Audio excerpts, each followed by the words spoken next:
Hi.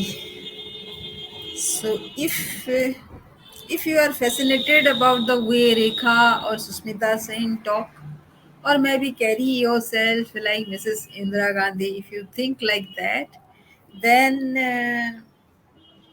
uh, then you might be thinking that you can be become like that, right? So, how do you become that personality which you are not as yet? But you can role model them the way they carry themselves. So what are the two distinct things that they carry out, which actually influences us? Like becoming another person is creating a duplicate, so you have to be on your own.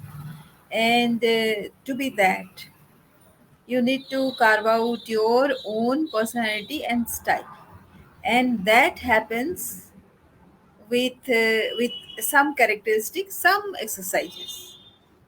There is a awesome possibility that you have to be synchronous with whoever you are dealing with, whoever you are. Suppose you are thinking like Sushmita Sen, like I am fascinated by her or Rekha. So I cannot be like them unless I have that kind of personality and I have that kind of experiences. Unless that I have, I'm not going to feel like that, because you are not associating me with those kind of experiences, right? So there are 8 steps we can systematically think about to carve out a style. And that is what uniqueness you have. Each of us is born very unique. What differentiates you? So we can think about skills, learnings, experience, all these things.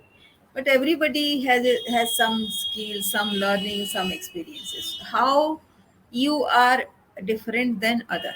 What is your way of having these skills, these learnings, and these experiences? Write those down. Then once you are done with that, then you have to give some makeover to your USP, how you fit in wherever you are, and relevance of something specific, whatever you are trying to tell, whichever role that you have been doing, how that has stood out, how that has established itself as very distinctive, as you think, or as you have done.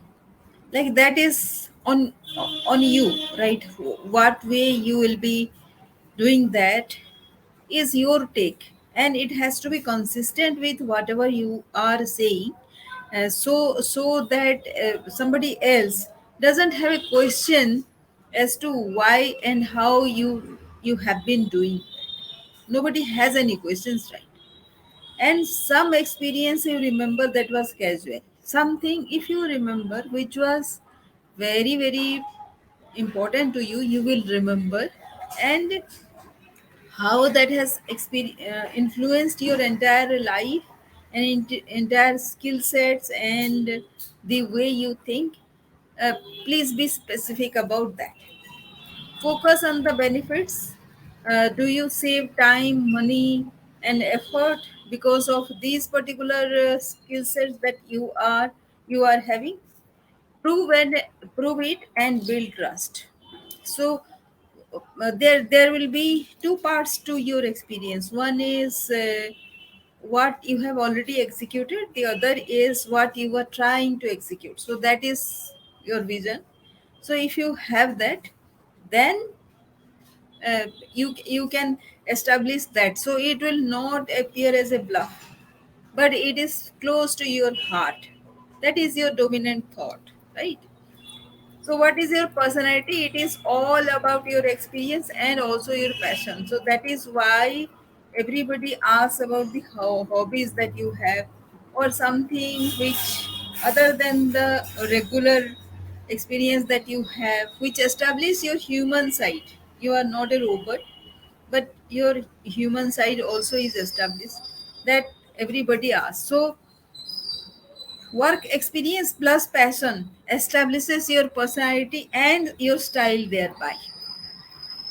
If you have a vision, then it adds depth to your personality.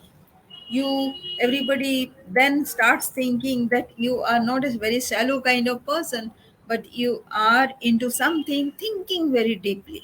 And anybody who is a deep thinker has his or her personality, distinct personality as well. The next is crisp outlining, achieving significance. Like say, it may be a very small kind of achievement, but you are proud of it. So that significance has to stand out when it comes to telling about yourself. So tell that and be very specific. When did you execute it, and how do you call yourself to be the best? Under those circumstances, whatever you have done, only you could have done that.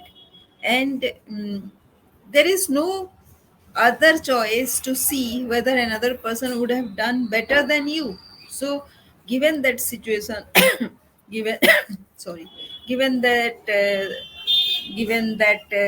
whatever resources you had, you were the unique person who were executing that, and you can better yourself in another situation. So there is no comparison, and you should be very proud about whatever you thought you have executed. And be consistent with your messages in the way that whatever you are saying at point number 1, you should be saying the same thing and its extension at point number 10. So you should not be kind of contradict yourself.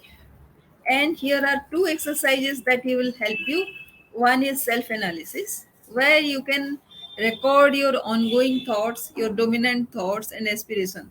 Believe me, when you record your dominant thoughts, whatever you are thinking all the time in a day to day basis, then what happens is you will start being aware of whatever you are thinking. So if it is a positive thing, then you are actually on the right path. And if it is negative, then turn it to a positive thing and your aspirations. Then, what way you respond, your mindset, your behavior, and relationship and social skills.